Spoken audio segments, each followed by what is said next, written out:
Hello, welcome back. In this video, we are going to learn about data rate limits. So let's look at the agenda of discussion.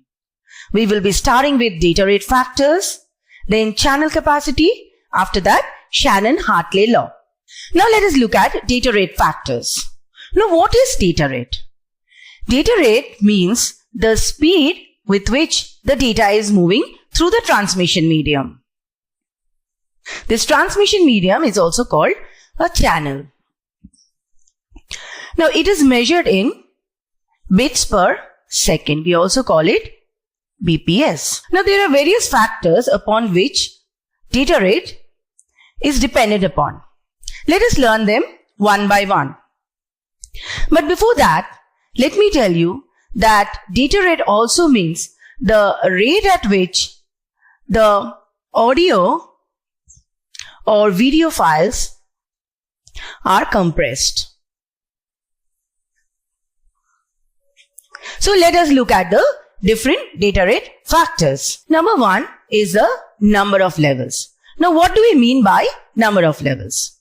A signal can be represented by M-Array value. This M stands for the number of levels, and let us understand with the help of an example. Let's say we are considering a binary signal where M is equal to 2 for binary signal. Now for binary, we have only two values, zeros and 1. So let us understand this with the help of this example. Let's say that the data is 1, 0, 0, 1, 1, 0. So it is represented by only two levels, 0th level and 1th level. So it is called a binary signal. We can have a 3-array signal in which there are 3 levels, 0, 1 and 2. Let's say we have the data like this. So we can have a data like this where this is the 1th level, this is the 2th level, this is the 2th level, this is again the 1th level, 0th level and 2th level. So this way the data can be divided into 3 levels. So in short, we can have M-Array levels where M is the number of levels by which the signal can be specified. Next is the bandwidth. Bandwidth is a very important factor. Bandwidth means the difference between the high frequency component and the low frequency component. Now there are two types of bandwidth. One is called the system bandwidth and the other one is called the signal bandwidth. System bandwidth is a bandwidth which means that the channel or the transmission media can support the high and the low frequency components. So FH minus FL will give the system bandwidth. This means this is the signal frequencies that the channel will support. On the other hand, signal bandwidth means we have a signal, suppose FT. This signal can have many frequency components, F1, F2 till Fn. So we have to find out what is the highest frequency component and what is the lowest frequency component. In this case, if it is F2 is the highest and F1 is the lowest, then this will be the signal bandwidth. After that comes noise. Now noise is unwanted signal. If a signal gets mixed up with noise, then the signal will be distorted. When we talk about digital signal, suppose 1011 is the signal that is transmitted at the input end, and if this signal is hit by noise, then it is possible that the signal gets distorted and ones may be converted to zeros and zeros may be converted to ones. It can so happen that we are receiving 1, 1, 1, 1. So we can see that there is error in this position of the bit. So this is the receiver side or the output. So we must be very careful while designing our system, and we must understand that the signal is weakest at the channel. So proper measure should be taken so that the noise, even if it gets incorporated into the signal can be taken out at the output in a clean manner. For that case, we can use regenerative repeater.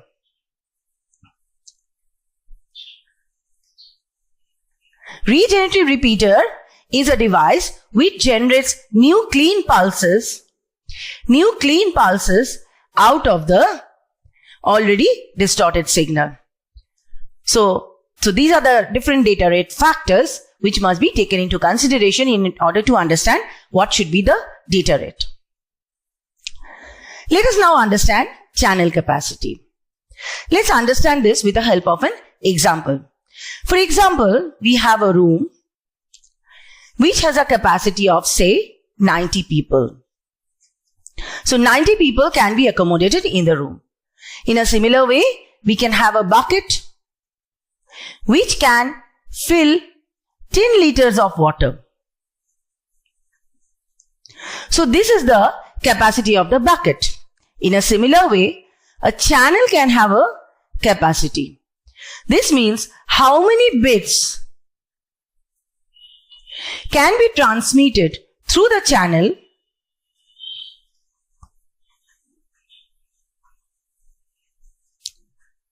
per second. It is given in bits per second. So this is the channel capacity. So now let us understand the mathematical derivation of channel capacity. Let us consider a discrete memoryless source. Now what is the meaning of discrete memoryless source? We call it DMS. Discrete memoryless source is a source which generates discrete symbols. We also call them alphabets. Okay. Let X be a discrete memoryless source and X has alphabets X1, X2 up to Xm. So there are m number of alphabets or symbols in the source X.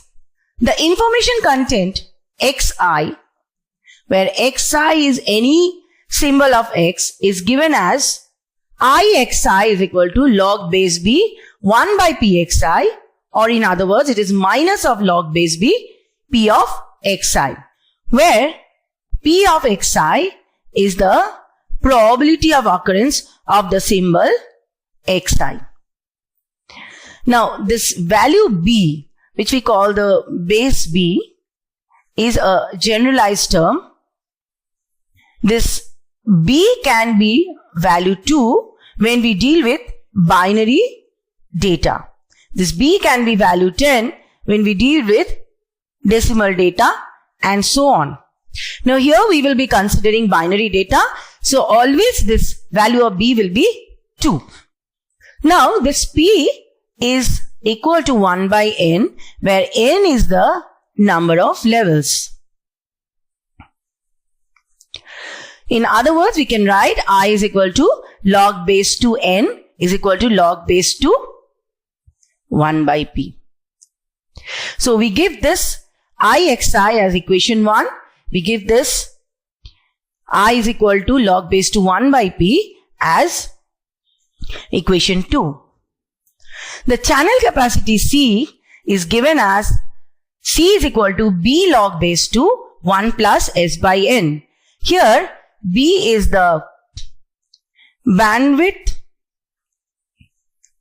of the system. In this case, it's the system bandwidth or the channel bandwidth, and S by N is known as the signal to noise ratio. So from here we can see that C is directly proportional to the bandwidth. The more the bandwidth of the system, the more the channel capacity is, and the more the value of S by N is, the more the value of channel capacity C. Now this is valid for AWGN. AWGN means additive white Gaussian noise. Okay, now what is additive white Gaussian noise? Additive white Gaussian noise takes the form of this Gaussian function, and this is given by the probability density function. We call it PDF. Let's write it as f of x. And here along x-axis we are drawing x, where x is the noise level and fx is the probability density function. Now what is the meaning of probability density function? Probability density function gives us the uncertainty of the signal in a close bound mathematical form. From here we can see that as the value of x decreases, the probability of error is more. So as the value of x increases, the probability decreases. So in other words, it also gives us the nature of probability of error in the given signal. Let us understand this with the help of this diagram. We are transmitting the signal input xt. Now when it goes to the channel, so this is the channel. I said the signal is weakest at the channel. So it is hit by noise here. This noise here is zt and we get yt. So in the presence of noise, yt will not be equal to xt, but rather yt will be equal to xt plus zt. That is why it is called additive white Gaussian noise. Now this additive white Gaussian noise probability density function is given as fx equal to 1 by sigma root over 2 pi exponential minus of x minus mu whole square by 2 sigma square. Already we know that the nature of Gaussian PDF is like this. So here we are plotting x, here we are plotting fx, and here mu is the mean or expectation. Sigma is the standard deviation and sigma square is the variance. Let us now understand Shannon-Hartley law. Shannon in 1948 devised this famous Hartley-Shannon law, and this is given as C is equal to B log base 2 1 plus S by N. The C is the channel capacity. B is the bandwidth of the system and S by N is the signal to noise ratio. Now let us see how to derive this equation. But before that, let us understand the equiprobable situation, like the probability of occurrence of the symbols that are generated from the discrete memoryless source. In order to transmit two equiprobable messages, we require 1 bit of information. How 1 bit? It is given as log base 2 to the power 1 is equal to 1. In order to transmit 4 equiprobable messages, we require log base 2 4. That means log base 2 to the power 2 is equal to 2 bits. In order to transmit 8 equiprobable messages, we require log base 2 8. That means log base 2 to the power 3 is equal to 3. So in general, in order to transmit n equiprobable messages, we require log base 2 n number of bits. Now this n is equal to 1 by p as we have seen. So in general, if the messages are not equiprobable, then in general we require log base 2 n number of bits to send n number of messages. Now let us make one assumption here. We have to find out what is the number of distinguishable levels that can be identified at the receiving end. We are making this assumption that if this is the noise level, signal variation, if it happens below the noise level, will not be able to be distinguished at the receiving end. So this is the assumption. If this is the signal, if the signal level goes below the noise level, then it may not be easily recoverable or distinguishable at the receiving end. What will be then the number of levels that can be identified at the receiving end? For that, let us understand the number of distinguishable levels that can be distinguished at the receiving end. For that purpose, let us first initially see what is the noise power and what is the signal power. Let us consider S to be the signal power and N to be the noise power. Now S is given as Vs square by R, where Vs is the RMS value of the signal and R is the load resistance. If we consider R to be equal to 1, then S will be equal to Vs square, or Vs is equal to root over S. Similarly, this noise power N can be written as Vn square by R, where Vn is the RMS value of noise and R is the load resistance. Here again we consider R to be equal to 1, then N will be equal to Vn square, or Vn will be equal to root over N. Now, since we are having additive Gaussian noise, then let's say we are transmitting the signal root over S. It gets added at the channel, and at the receiving end we are receiving S root over S plus N. Now, what is the number of distinguishable levels then? So, number of distinguishable levels will be given as M equal to root over S plus 1, root over S plus N, because this is the thing that is the receiver is receiving, by root over N, which is the noise voltage. So basically this is the signal plus noise voltage and this is the noise voltage. So we get it as root over 1 plus S by N. We give it equation 4. Now the information content per pulse is given as I is equal to log base 2 M. And you put the value of M here. So it is log base 2 root over 1 plus S by N. So it is given as half log base 2 1 plus S by N. We keep it as equation 5.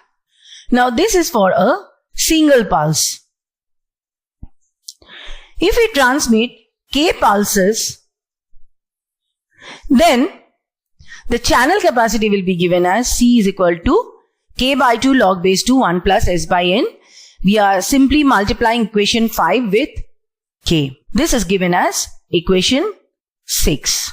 Now, we must understand that if the bandwidth of a signal is B, if B is the bandwidth of the signal, then it can transmit 2B pulses per second. Now here in equation 6 we can see that it is transmitting K by 2 number of pulses. So in place of K by 2 we can write B, because if B is the bandwidth of the system, then in general it can transmit K by 2 pulses. So this is the famous Hartley-Shannon law. Let us give it equation 7, and this is the famous Hartley-Shannon law. Here we can see that C is limited by B and S by N.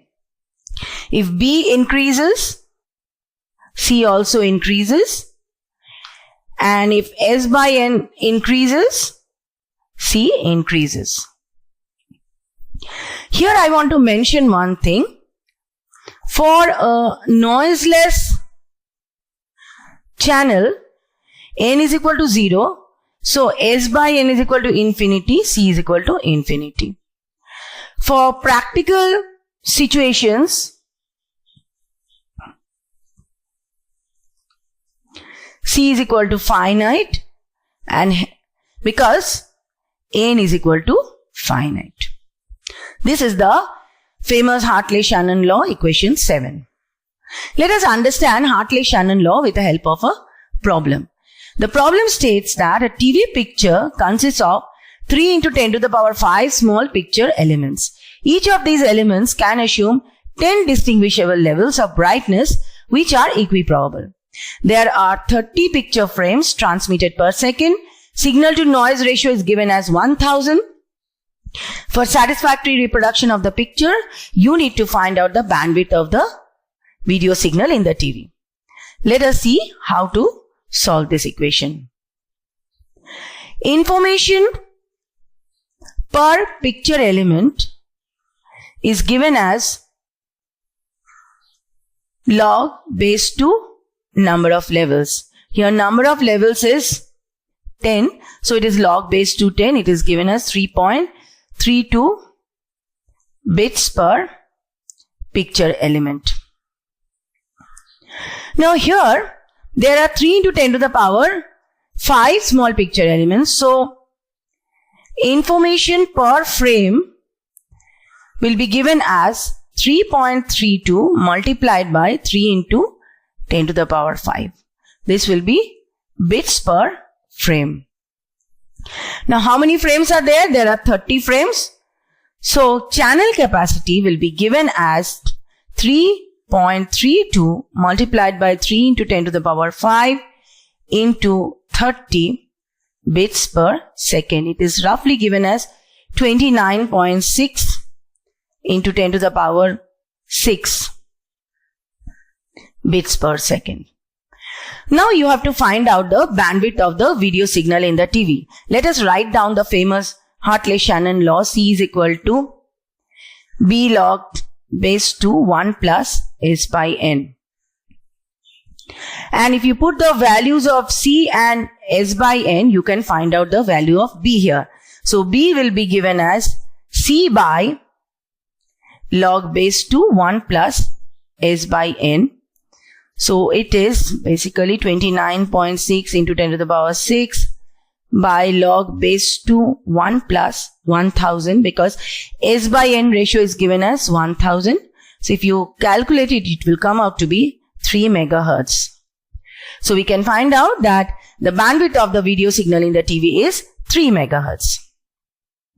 Here we come to the end of this video. In this video, we have learned about the meaning of data rate, the various data rate factors like bandwidth, noise, and number of levels of the signal. We have touched upon channel capacity. Lastly, we understood Shannon-Hartley law.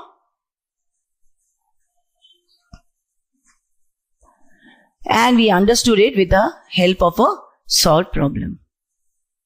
Thank you.